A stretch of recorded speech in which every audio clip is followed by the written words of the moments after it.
കൊടുത്തതായ കർത്താവ് എന്റെ ജീവിതത്തിലെ ബ്രേക്ക്ത്രൂ തരുമെന്ന് വിശ്വസിക്കുന്ന കരങ്ങളിൽ സ്തോത്രം ചെയ്യട്ടെ.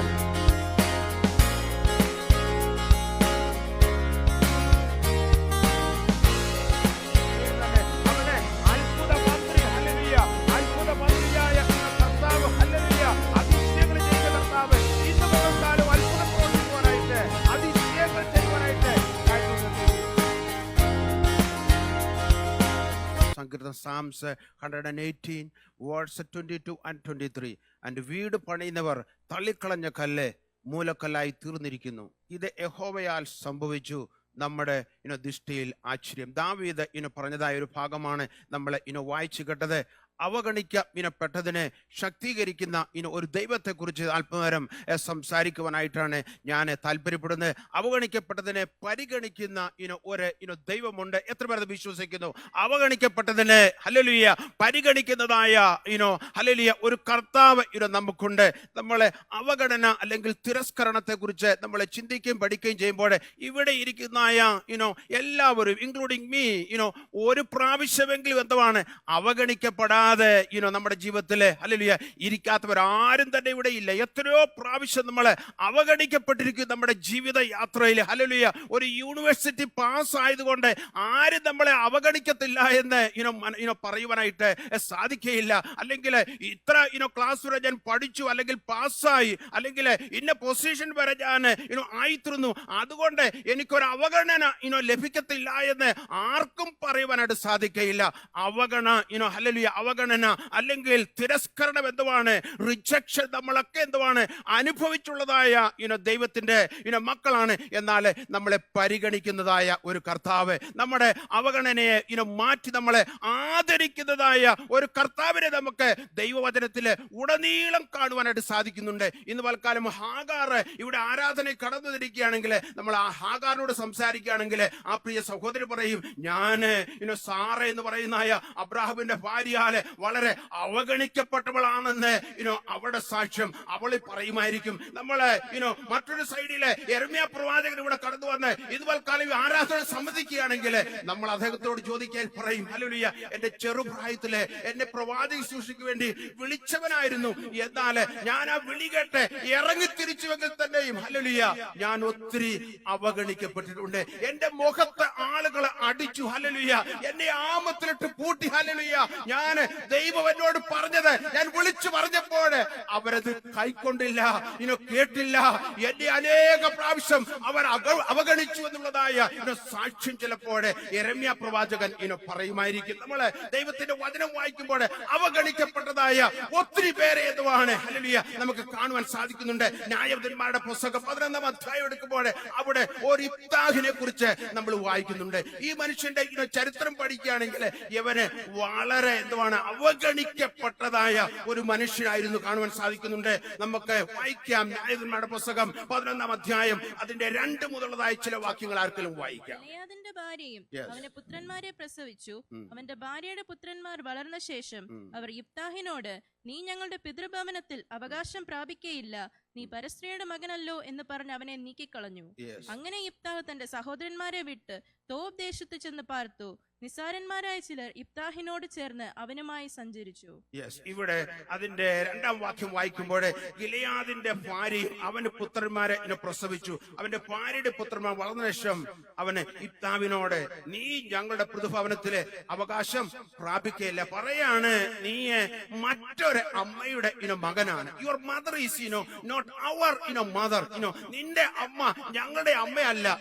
അതുകൊണ്ട് നിനക്ക് ഈ ഭവനത്തിൽ എന്തുവാണ് സ്വത്ത് തരികയില്ല, അല്ലെങ്കിൽ സ്വത്തിന് നിനക്ക് അവകാശമില്ല എന്ന് പറഞ്ഞെന്തുവാണ് അവനെ അവിടുന്ന് എന്തുവാണ് ആട്ടി ഓടിക്കുന്നത് നമുക്ക് കാണുവാൻ സാധിക്കുന്നുണ്ട്. ആ ഭവനത്തിൽ എന്തുവാണ് അവൻ ഇറങ്ങിപ്പോകേണ്ടി വന്നു. കാര്യം എന്തുവാണ്? അവന്റെ വീട്ടുകാർ തന്നെ അവനെ അവഗണിക്കുന്നത് നമുക്ക് കാണുവാൻ സാധിക്കുന്നുണ്ട്. അപ്പന്റെ കുഴപ്പം കൊണ്ടാണ് ഇതെല്ലാം സംഭവിച്ചത്. എന്നാൽ അപ്പനെ കുറ്റം പറയുവാനായിട്ട് ആരുമില്ല. പരസ്ത്രീയുടെ മകൻ എന്നാണ് പറയുന്നത്. ഹല്ലേലൂയ വേശ്യാപുത്രന് ജനിച്ചവനാണ് യിഫ്താഹ് എന്നാണ് അവിടെ പറയുന്നത്. എന്നാൽ ഹല്ലേലൂയ അവന്റെ അപ്പനെ സംഭവിച്ചത്, അപ്പൻ ചെയ്ത തെറ്റിനെ ആരും പറയുന്നില്ല. അവൻ വളർന്നു കഴിഞ്ഞപ്പോൾ എന്തുവാണ് ഹല്ലേലൂയ ഇപ്പം പറയാണ് നിനക്കിവിടെ യാതൊരു അവകാശമില്ല എന്ന് പറഞ്ഞ് അവനെ ഹല്ലേലൂയ അവനെ ഓടിക്കുന്നത് നമുക്ക് കാണുവാൻ സാധിക്കുന്നുണ്ട്.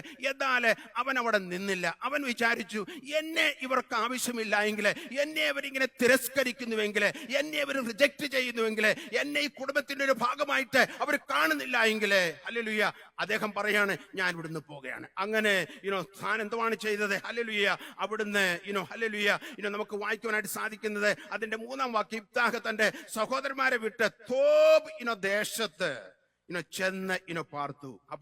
ഇപ്പോഴെ തന്റെ ഭവനമെല്ലാം വിട്ട് തോബ് എന്ന് പറയുന്ന ആ സ്ഥലത്തേക്ക് വളരെ ദൂരെ ആണ് അവിടെ പോയി താൻ പാർക്കുകയാണ്. അപ്പോൾ താൻ പോയപ്പോഴെ നിസ്സാരന്മാരായ ചിലർ ഇത്താവിനോട് ചേർന്ന് അവനോട് സഞ്ചരിച്ചു. സാധാരണക്കാരായ വലിയ സമൂഹത്തിൽ അറിയപ്പെടുന്ന ആളുകളൊന്നുമല്ല. അപ്പോൾ ഇത്താവ് എന്ന് പറയുന്ന മനുഷ്യൻ വീട്ടിൽ നിന്ന് ഇറങ്ങിപ്പോകേണ്ടതായ അവസരം.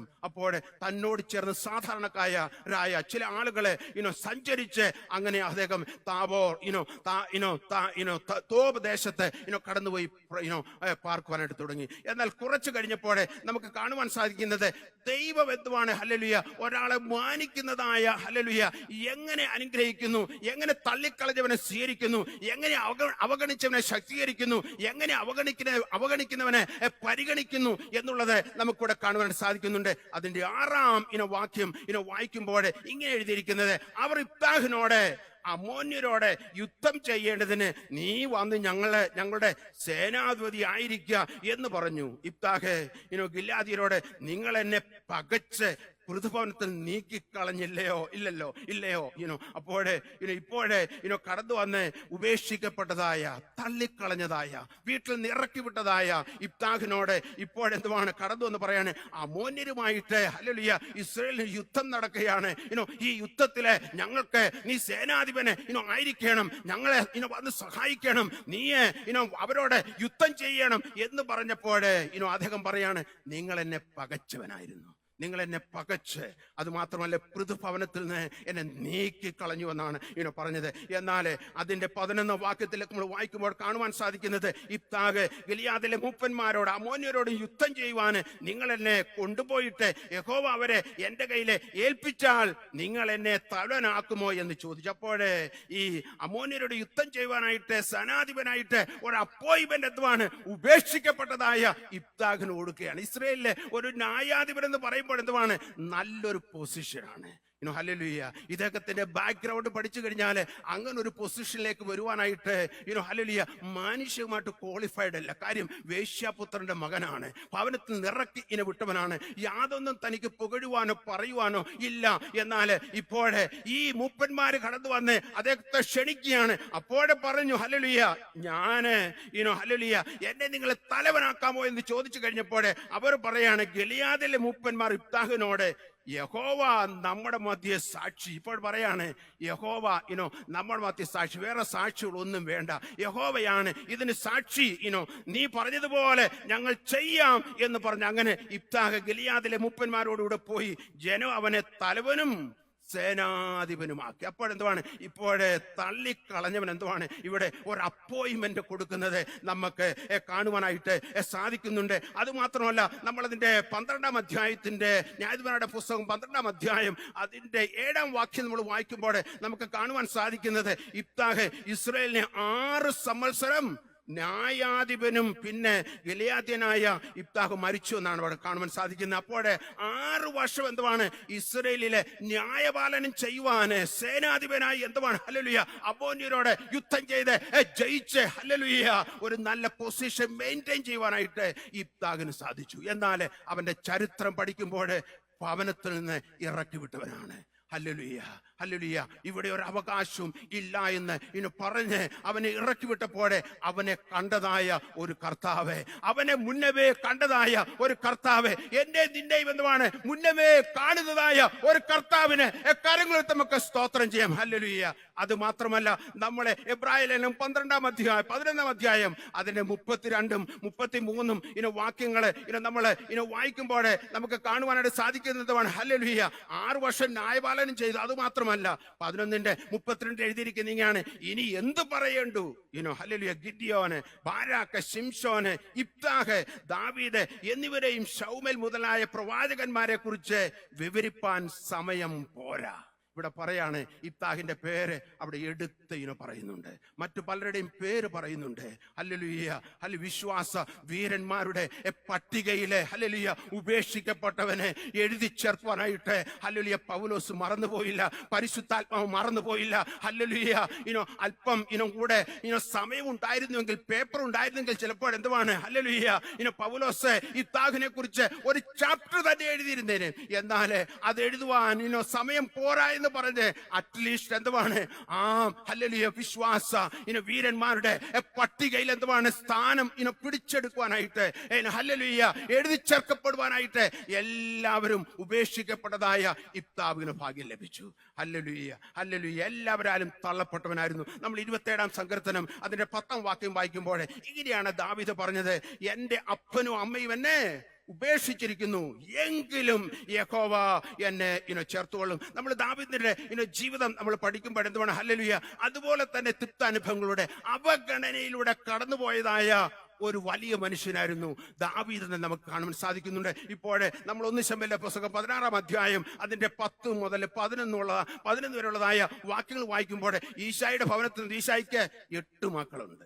ഹല്ലേലൂയ, 8 മക്കളുണ്ട്. അതിലെ ഏറ്റവും ഇളയ മകനാണ് ഹല്ലേലൂയ ദാവീദ്. എന്നാൽ മിക്കവാറും വീടുകളിലൊക്കെ ഈ ഇളയ പുത്രിമാരോടൊക്കെ അപ്പനും അമ്മയ്ക്കും ഒരു അല്പം കരുതലും സ്നേഹമൊക്കെ കാണും. ഞാൻ അങ്ങനെ കണ്ടിട്ടുണ്ട്. അതുകൊണ്ടാണ് ഞാൻ പറയുന്നത്. എൻ്റെ വീട്ടിൽ 8 എണ്ണം ഉണ്ടായിരുന്നു. എന്നാൽ ഇളയ മകനോട് അപ്പനും അമ്മയ്ക്കും വലിയ കാര്യമായിരുന്നത് ഞാൻ കണ്ടിട്ടുണ്ട്. അപ്പോൾ ഞാൻ പറയും, അവനോട് വലിയ സ്നേഹമാണെന്നൊക്കെ ഞാൻ പറയാം. എന്ന് പറഞ്ഞതുപോലെ ഇവിടെ 8 മക്കളാണ് ഈശായിക്ക്. എന്നാൽ ഇവിടെ എന്തുവാണ്, ഒരു പരിഗണന അവന് കൊടുക്കുന്നില്ല. ഇപ്പോൾ നമ്മളെ അതിന്റെ 10ഉം 11ഉം വാക്യങ്ങൾ വായിച്ചു കഴിഞ്ഞാൽ പ്രവാചകനായ ശൗമേല് ദൈവത്തിന്റെ അരുളപ്പാട് ലഭിച്ച് ഇപ്പോൾ എന്തുവാണ് ഈശായുടെ ഭവനത്തിലേക്ക് കടന്നു വന്നിരിക്കുകയാണ്.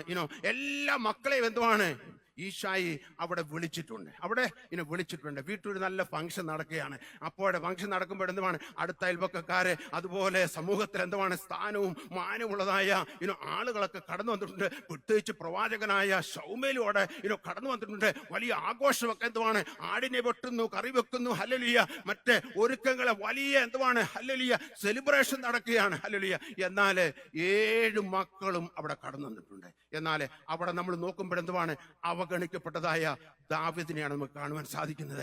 എന്നാൽ ഹല്ലേലൂയ അവിടെ ഹല്ലേലൂയ നമുക്ക് കാണാൻ സാധിക്കുന്നത് കുറച്ച് കഴിഞ്ഞപ്പോൾ ദൈവം തന്നെ എന്തുവാണ് ഹല്ലേലൂയ ചോദിക്കുന്നുണ്ട് ശമൂവേലിലൂടെ, ഇനിയും മക്കൾ വല്ലോ ഉണ്ടോ എന്ന് ചോദിച്ചപ്പോഴാണ് പറയുന്നത്, ഇങ്ങനെ ഒരുത്തിന് ഉണ്ടെന്ന് പോലും പറയുന്നത്. കാര്യം ഈ ജ്യേഷ്ഠന്മാരൊക്കെ ഏലിയാബ് മറ്റുള്ളതായ മറ്റ് പ്രഗത്ഭരായ സൗന്ദര്യമുള്ളതായ പൊക്കമുള്ളതായ ഹല്ലേലൂയ മറ്റ് സഹോദരന്മാരൊക്കെ ഹല്ലേലൂയ അവരുടെ വീട്ടിലേക്ക് ഈ സെലിബ്രേഷന് വേണ്ടി അല്ലെങ്കിൽ വലിയ ഒരു ഡിന്നറോ അല്ലെങ്കിൽ വലിയ ഒരു സെലിബ്രേഷൻ ക്രമീകരിച്ചിരിക്കുകയാണ്. എന്നാൽ ആ പാർട്ടിക്ക് എന്തുവാണ് ദാവീദില്ല.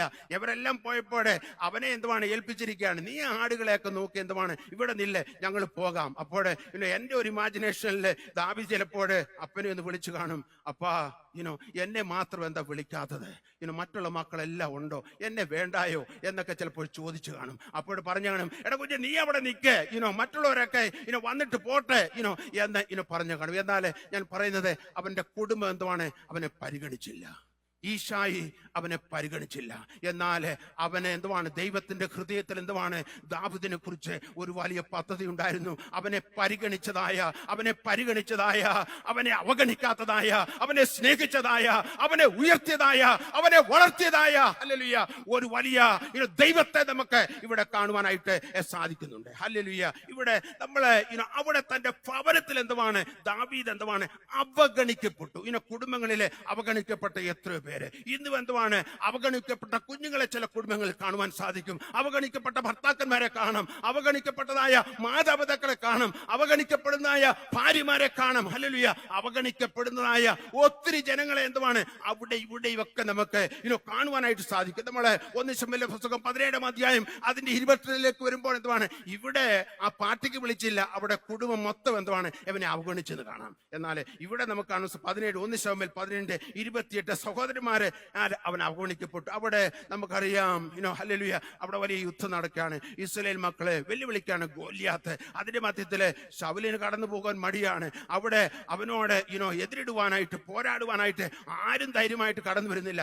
എന്നാൽ ഇവിടെ സഹോദരന്മാരുടെ വെൽഫെയർ ഒക്കെ അന്വേഷിക്കുവാനായിട്ട് ഹല്ലേലൂയ അപ്പമൊക്കെ എടുത്തുകൊണ്ട് കടന്നുപോയെന്നായ ദാവീദിനെയാണ് നമുക്ക് കാണാൻ സാധിക്കുന്നുണ്ട്. അന്ന് വായിക്കാം, അതിന്റെ 18:28 വാക്യം വായിക്കാം. 18:28. അവരോട് അവൻ സംസാരിക്കുന്നത് അവന്റെ മൂത്ത ജ്യേഷ്ഠൻ എലിയാബ് കേട്ട് ദാവീദിനോട് കോപിച്ചു, നീ ഇവിടെ എന്തിനു വന്നു? അപ്പൊ ഇവിടെ ചോദിക്കുകയാണ്, നീ ഇവിടെ എന്തിനു വന്നപ്പോൾ? സഹോദരന്മാരും അവനെ അവഗണിക്കുകയാണ്. നിനക്കിവിടെ എന്തോ കാര്യം? ഞങ്ങൾ പട്ടാളത്തിലൊക്കെ നേരത്തെ ചേർന്നവരാണ്, ഞങ്ങൾക്ക് യുദ്ധമൊക്കെ ചെയ്യാൻ അറിയാം, ഞങ്ങള് ശൗലിനോട് വളരെ അടുത്ത് നിൽക്കുന്ന ആളാണ്, നീ എന്തിനാ ഇവിടെ വന്നെന്ന് ചോദിച്ച് സഹോദരനെ അവഗണിക്കുന്നത് നമുക്ക് കാണുവാൻ. അപ്പോഴേ അവന്റെ കുടുംബത്തിൽ മാത്രമല്ല, പരസ്യമായി എന്താണ് അവിടെ അവൻ അവഗണിക്കപ്പെടുകയാണ്. ചിലരെങ്കിലും കേട്ട് കാണും എന്താണ് അവനെ അവഗണിക്കുന്നത്. നീ എന്തിനാണ് ഇവിടെ വന്നെന്ന് ചോദിച്ചപ്പോഴേ ഏലിയാബിന്റെ കൂടെ നിന്ന് പലരും കാണും, അവരൊക്കെ കേട്ട് കാണും. എന്നാൽ അവിടെയും അവൻ അവഗണിച്ചതായിട്ട് നമുക്ക് കാണുവാൻ സാധിക്കുന്നുണ്ട്.